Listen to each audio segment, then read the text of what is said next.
But Ellsworth Wareham is not the one on the operating table. Ellsworth Wareham is the one in the foreground doing open heart surgery. Wow.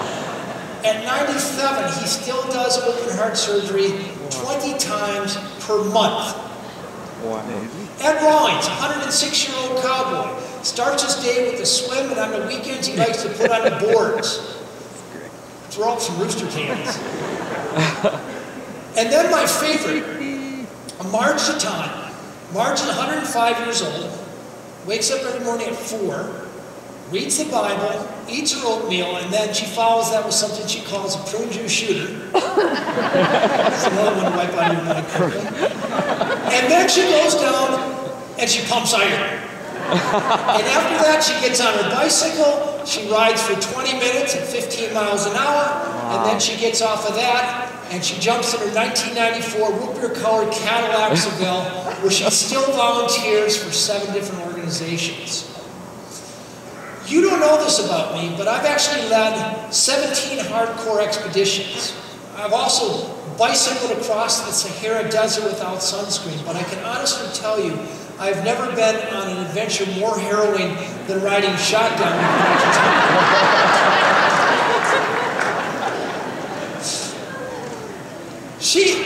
One day, she careens around a corner, skids to a stop at a place called the Loma Linda Senior Center, pops a trunk, takes out these 2 huge bales of used magazine, and starts to bring them into the Loma Linda Senior Center. Now, the Loma Linda Senior Center is a place where people 70 or so hang out and socialize. And I said, Marge, what do you bring those here for?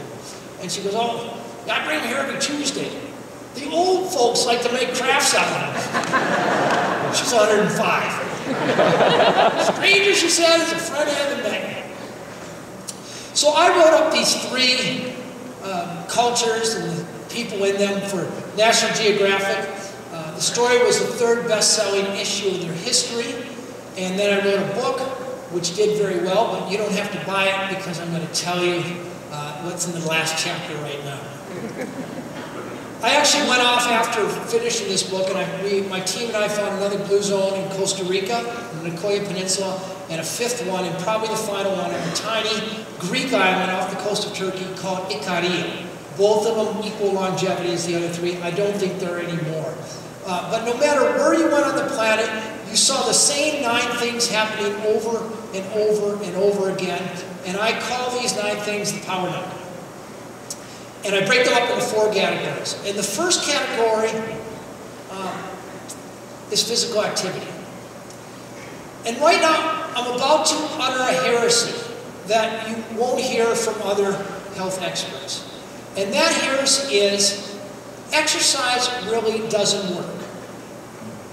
It's not to say it doesn't work for some individuals, but it didn't work by and large for the 256 centenarians that I interviewed for this project. And it also doesn't really work for Americans. The average American burns about 100 calories a day engaged in exercise. In the face of the 3,000 to 3,500 calories we eat every day, it's just not doing the job, at least from a public health stance. We all know people for whom it works very good, but in blue zones it was not part of the formula. People didn't run marathons, they didn't do triathlons. What they did do is live in environments that constantly nudged them into physical activity. They tended to live in hilly, small villages, and every time they wanted to go to the store, their friend's house, their place of worship, an occasion a walk. In most places, houses were on many levels, so they were up and down stairs all day long. If they did do intentional physical activity, it was walking. But they didn't think of it the way we think of getting on a treadmill. Oh, I gotta do exercise. No, it was a social activity. It was fun. And they all grew gardens. Big activity for blue zone centenarians no matter where you go. And what I love about gardens, they got them out, low intensity physical activity, at least 1 season a year, often 2 growing season years. They were planting or weeding or watering or harvesting, lowering their stress, but it was low intensity physical activity. Life expectancy for the human species from 99.9% of our existence, 33. Our evolutionary design doesn't set us up for the medical advances we're experiencing. We are not built to live 80, 90, or 100 years old. the secret to getting to 100 is going easy on our bodies and doing it regularly, moving. Every time you sit for about 90 minutes, your body drops into a hibernative state, where you very quickly build up the calories around your midsection. You look at the way blue zoners live, they're kind of moving all day long. All from the time they wake up to the time they go to bed. Big idea, environment that makes the active option the easy option. Number 2, their outlook. You don't hear a lot about this because there's nothing to market to you. The first one is downshifting. Every time you're in a hurry, every time you're worried, every time you feel stressed, it triggers the inflammatory response. And I know you guys know what that means. Floods your system with hormones that wreak havoc on your joints, on your arteries, shrinks your brain, wrinkles your face, ladies. It's tied to every major age-related disease. I tell people I found a blue zone in Okinawa and Sardinia, people say, sure, if I lived there, I wouldn't be stressed out. I lived 102. False. These people are just like us. They worry about their finances. They worry about their kids. They worry about their health. The same as we are. But what they have that we don't are daily rituals that get them to de-stress, that reverse that inflammatory state. The Adventists have daily prayer. The Okinawans have a period they call ancestor veneration. Nicest room in the house will always have a shrine, and you'll always see it. People over 40 will spend 15, 20 minutes a day relinquishing their day up to their ancestors and remembering that they're not just a lonely point in time, but part of a continuum. The Sardinians, they just do happy hour. But the point is there's a daily ritual to shed the stress that builds up all day long. They have a sense of purpose. There's actually vocabulary for purpose. Not retirement, but things like ikigai. In Costa Rica, the word was plan de vida. But it was very strongly imbued in their life. Do you know the 2 most dangerous years of your life? Raise your hand if you know if anybody knows the 2 most dangerous years of your life. And you can't say the year you die. What's that? God, you're the first one who ever got it right. The year you're born. Most dangerous year of your life, statistically speaking, because of infant mortality. You can't do much about that. But the second most dangerous year of your life, statistically speaking, for a population, the year you retire. 3-fold spike in mortality that year. 3 times more likely to die that year than the year before. Why is that? The wild retirement party? Not the ones I go to. No, it's because our purpose is very neatly dictated when we're young. It's our kids, and it's our careers. But then what? What happens when society tells us, or the Social Security Administration tells us, time's up? You now receive care. You stop having that impetus to get out of bed in the morning, that impetus to get out of the easy chair, to take your medicines, to take your exercise, to get your exercise, to stay engaged with the world. The big secret that people from Blue Zones taught me is the importance of having, taking that internal inventory of knowing what you're good at, what you love to do, what your gifts are to the rest of the world, and put those to work at middle age. And you're still at work. So when you retire, you have an easy sense of purpose to flow into. When it comes to what people consume, this was really interesting too. I actually came back, showed all the data of the National Institute on Aging. The guy there was kind of overseeing me. When I showed him my Power 9, I asked him, what was the most powerful factor in this cluster of 9 people? And he said, well, I think it's the fact that they drink. And sure enough, all except the Adventists drink a little bit. And we know that drinkers outlive non-drinkers. 2 to 3 years of extra life expectancy if you're drinking moderately. And the definition of moderate is 2 to 3 drinks a day. It can be any kind of drink, but we kind of favor this Sardinian Continental. In Icaria, incidentally, they were drinking about 5 drinks a day, so I don't know what's up there. Might be a place you want to go on vacation. But 2 to 3 drinks a day, and no, you can't save up all week long and have 14 on the weekend. People ask me that all the time. Plant-based diet, does that mean you can't go out and have a nice steak when you come to Las Vegas? No. We evolved eating meat.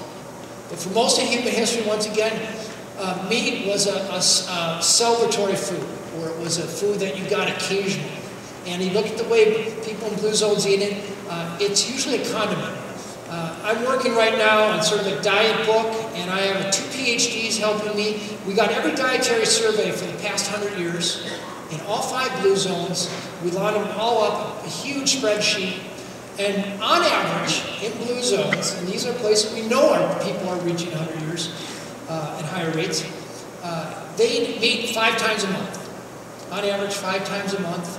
The size of the portion is about 2.5 ounces, about the size of a deck of cards. It's eaten as a condiment or on a special occasion. Not a lot of meat. What you see in blue zone diets everywhere, ton of beans. Black beans in Costa Rica, fava beans in Sardinia, soybeans in Okinawa, and nuts. And we know that people who eat a handful of nuts, 2 ounces, 5 times a week, live 2 to 3 years longer than people who don't eat nuts. And we don't know if that's because there's something magical in nuts, omega-3 fatty acids or whatever, or if it's because people who eat nuts are therefore not eating Doritos. But at the end of the day, ever since I did this work, I always have a can of nuts in my office for that mid-morning, mid-afternoon. The big idea when it comes to eating is not so much figuring out what to put in our diets. Marketers spend billions of dollars every year telling us that if we eat this omega-3 fatty acids or this new nutrient, we'll get healthier. And as you well know, Americans have eaten themselves way past the point of health. It's what you can take out of our diet. And you see blue zones around the world, there are strategies to keep from overeating. People eat a big breakfast. Breakfast like a king, lunch like a prince, dinner like a pauper. We know from research that people who eat a big breakfast actually consume fewer calories throughout the day than people who start their day with a breakfast bar than they're at the vending machine at 10 o'clock. The notion of eating off of smaller plates, and pre-plating your food at the counter, these are all strategies that work for eating less. And then the foundation on which all of this rests is how people connect. Blue zones invest in their families. They keep their aging parents nearby, invest in their kids, and make sure they have a spouse and they invest in that. We know that people who are married or in a monogamous relationship live 2 to 3 years longer than their single counterparts. They belong to a faith-based community. I'm not particularly religious, but I can tell you that of the 256 centenarians I interviewed, all but 5 belong to a faith-based community. People who go to temple or church or mosque or whatever it is, doesn't matter what religion it is, at least 4 times a month, live 4 to 14 years longer than people who don't go to church or temple or mosque. And we don't know if that's because of regular ritualistic stress reduction, or because they have a better social network, or if because they're less likely to engage in risky behavior, or because God said. But the bottom line, it seems to work. And the people who get the biggest benefit from this particular point are inner city minorities. They're the ones getting that 14 years of extra life expectancy. And what does it cost? 0. And then finally, I think the big idea, and the one that if you go away remembering one thing, remember this one. About who you connect with. When it comes to longevity, there's no pill, there's no supplement, there's no hormone, even on the scientific horizon, that we're going to be able to take to help us live longer. But if your best friends are obese, 3 best friends are obese, you're 150% better chance, you have a 150% better chance of being obese yourself. If your friends smoke, do drugs, drink too much, that is as contagious as a cold or a flu. Even loneliness and unhappiness is contagious. So taking time to take stock on who you're spending your time with, and if they're the people that are influencing bad habits, think about, I wouldn't tell you to dump your old friends, but think about expanding your social network. These spry centenarians around the world they didn't have diets, they didn't take pills, they didn't go to Weight Watchers, but they were either born into or they proactively surrounded themselves with the right people. You look at this pyramid, and it comes back in a half a second, and you pick any 6 of them. Pick the easiest 6 of them, and it's worth about 10 extra years of life expectancy. I'm sorry, worth about 5 extra years of life expectancy at our age. The average American should be able to live an extra decade if they started doing this in their teens. But for our age, it's worth an extra 5 years of life expectancy. You can tell people all day long what they can do to live longer and be healthier. But how do you actually get them to do it? After doing this Blue Zone work, I appealed to National Geographic to continue the study. We spend a lot of money in this country trying to get Americans healthier. There's all kinds of very good advice. But we spend a lot of money on things like, there we go, diets, supplements, and exercise programs. And they're all good ideas. And we spend over $100 billion a year on them. But they really don't work.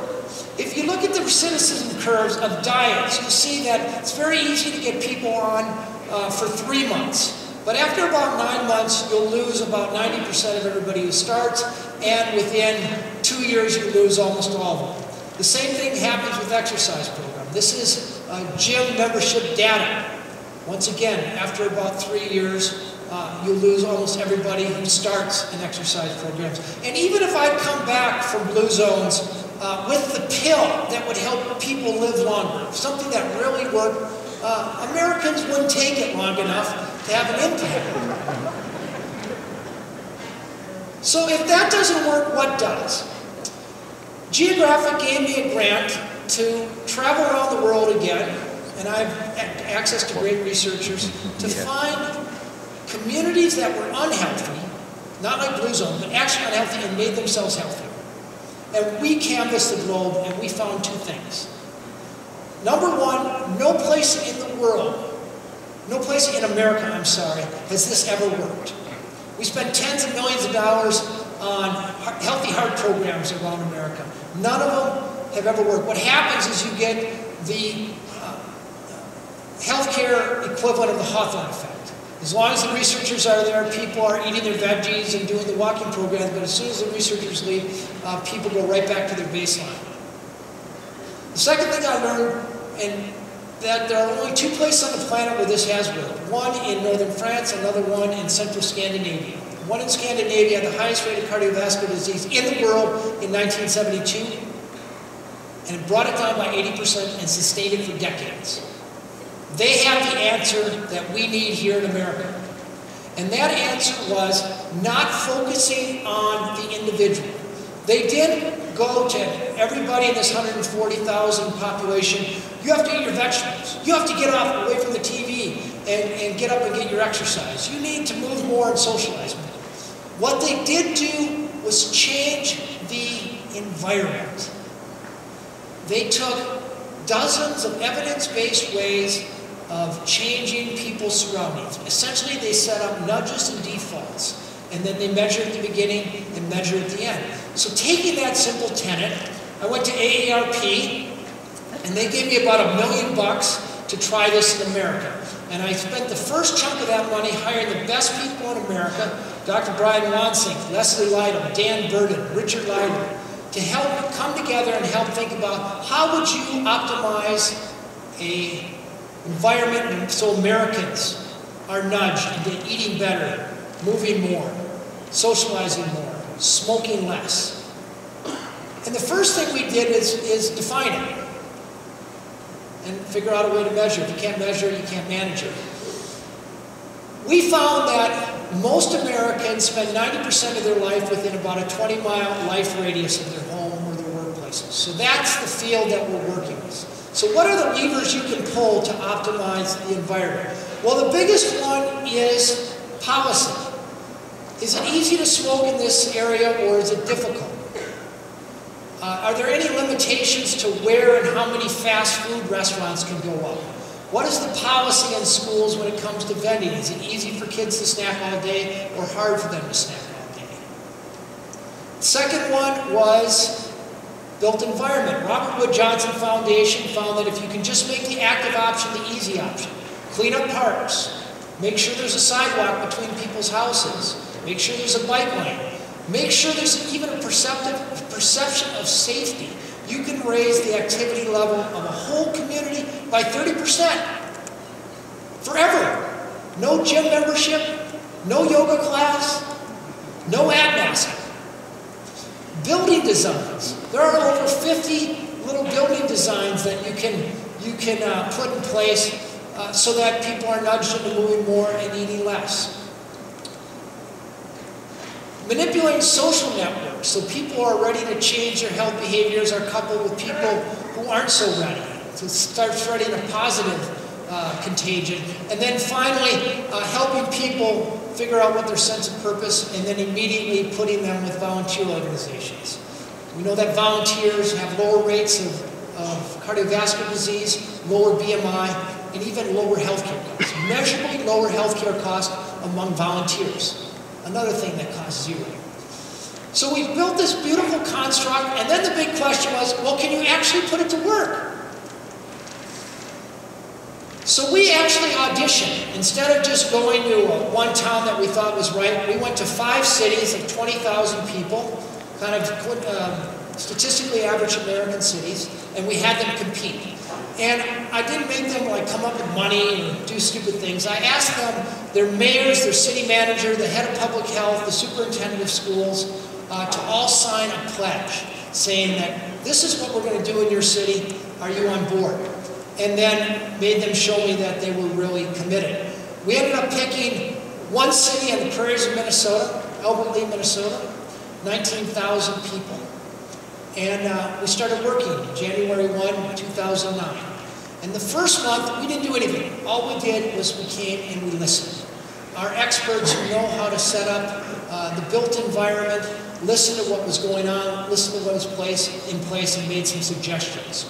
We worked with city planners to make sure that every neighborhood had at least one connection to downtown. That occasioned just putting in sidewalks. We connected about 3 miles of sidewalks. Wasn't that expensive to get the whole city network. City wanted to widen Main Street, raise the speed limit, and effectively destroy a great community center. We said, let's shelve that idea for a while, and this beautiful lake right next to downtown, perfect place to recreate, but you can't get around it right now. Let's take a little bit of that money and put a trail around that, and now that trail is packed every single day. Free physical activity. We don't have to nudge people. We don't have to remind people. There were huge parks. They were just mowing the lawn. We got Parks and Recs to put in 4 huge community gardens. They filled up instantly. Turns out there was a pent-up demand. So like Okinawa, we had people doing gardening and connecting. We brought Brian Wansink in and got 50% of the restaurants to make little tweaks so that people would consume 200 fewer calories at every seating. Instead of automatically getting bread when you sat down, you had to ask for it. When you ordered the sandwich, instead of automatically getting the fries, you got the salad, but you could ask for the fries. We changed the menus. The way we read menus has an enormous impact on what we order.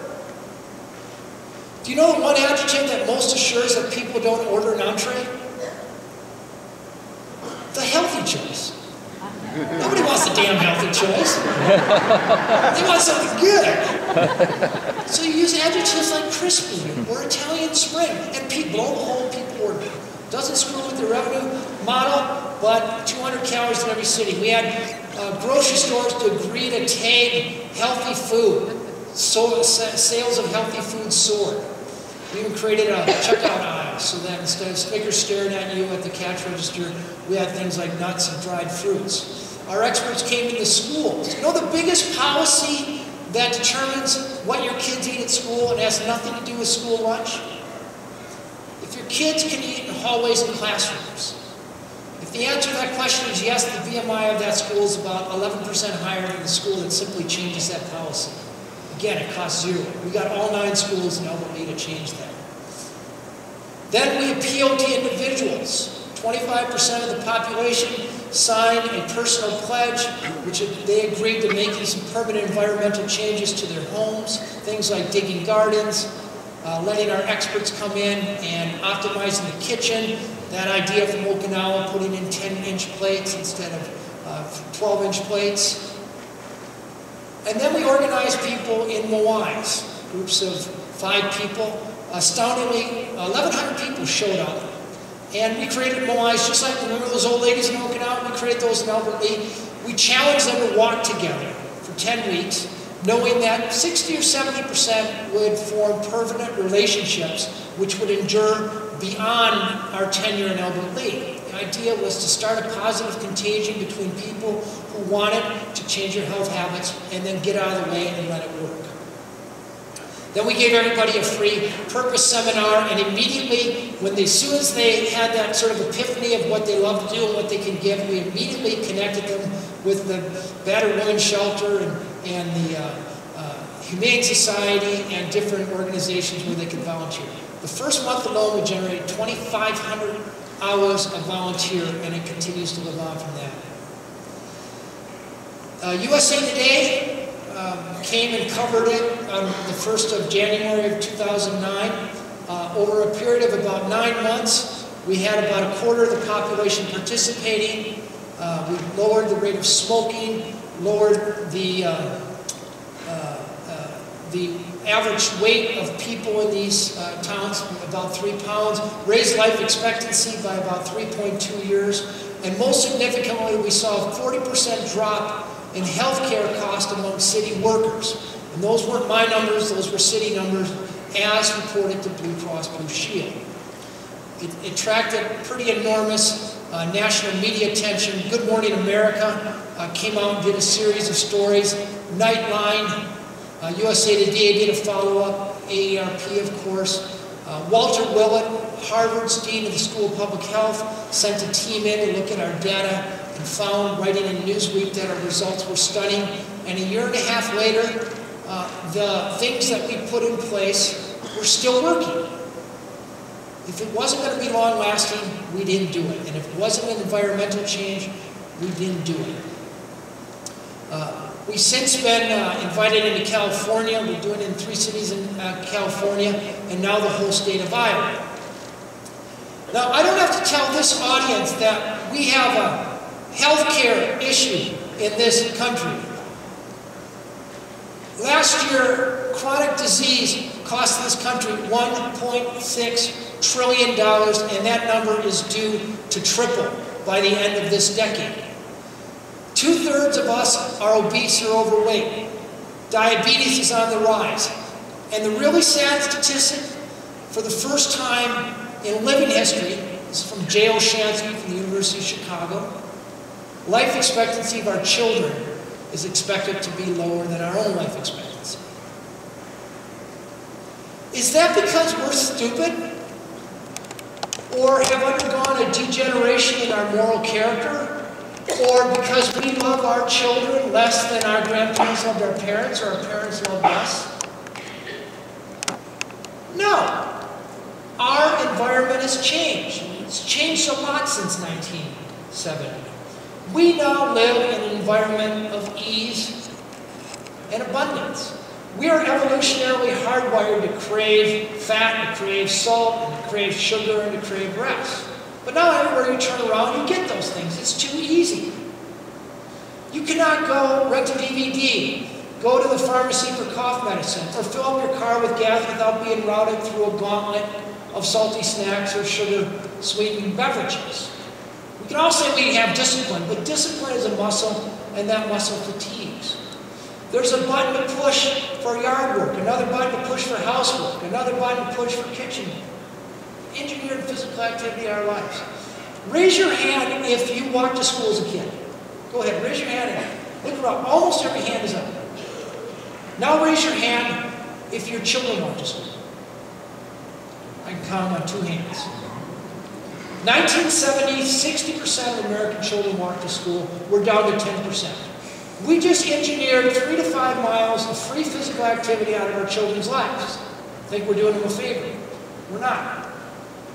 Every single day, 275 images rinse over our psyche and remind us to buy things that aren't all that good for us and buy things we don't need. All the profits in the packaged goods. Not much profit in broccoli. Not much profit in beans. All the profits in packaged goods. The secret to longevity is not a silver bullet. The secret to longevity is a silver buckshot.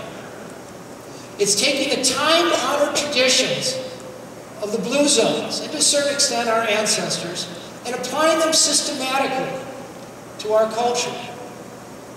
It's taking the evidence-based ways to set up nudges and defaults, taking a little bit of the focus out of individual responsibility and placing it on the environment, and unleashing those evidence-based strategies, that silver buckshot, on populations who are ready, and doing it for one workplace and one community at a time.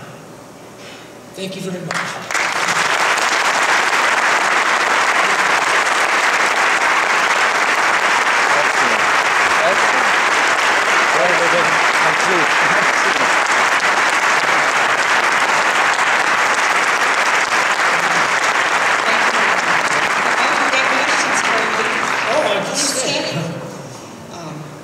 We have a few questions, and we actually have the mics open if anyone in the audience wants to ask some additional questions.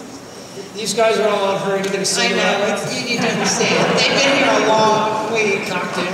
Yeah, cocktail. So while we're waiting for someone to come up and ask a question, and I think we'll have some come up, I know that you're doing some work in Iowa, too, about building healthy communities. Can you share a little bit about I work with Healthways, and I'm sort of like the architect, and Healthways is the general contractor, and we've been working for 2 years now in California, and now the whole state of Iowa. They made a $25 million commitment, and it's endorsed by the governor of Iowa, and we're starting with 10 big cities in Iowa and making them a blue zone, so it's actually getting some nice traction.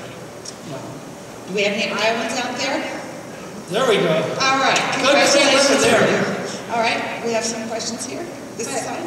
I have a short question. Is there an app for that? Is there an app? Well, actually, on our website, bluezones.com, I have the most accurate life expectancy calculator available online. It's called the Vitality Compass, and it's free. And if you want to try that, it will tell you not only how long you're expected to live, if you're going to be a centenarian, but actually how old your body is by measurements. Okay. Over here, we have one. Oh, sorry. Great talk, thank you. Mike Arrigo from Newport Beach, California, not far from Loma Linda, Blue Zone. And a follow-up on the is there an app question. Have you looked at the technology at HiMSS that's supposed to track evidence-based medicine? Because the standards keep evolving, and I talked to several vendors, and CMS, the government body that sets these standards in ONC, and the way we capture the data of all the encounters of diagnosis and procedure codes on wellness seems to be a little hard to understand, and we could probably use your help there because your communication capabilities are excellent. Thank you. Thank you very much. Thank you, sir. Could you please explain the procedures you guys put into place to reduce smoking? To reduce smoking? Well, okay, the gold standard is San Luis Obispo. I spent a good bit of time there. San Luis Obispo was the first place in America that made smoking illegal in bars and restaurants, and that was exported to Europe and then eventually came back here. But what works the best, I think, is a combination between public awareness and then policy, deep normalizing smoking, making it hard to smoke not only indoors, but like in San Luis Obispo, you can't even smoke outdoors. So you end up having to go back to your own house if you want to have a cigarette. And then it seems that making cigarettes more expensive also. So it's kind of orchestrating a perfect storm. And it's worked. We've gone from 50% smoking rates in the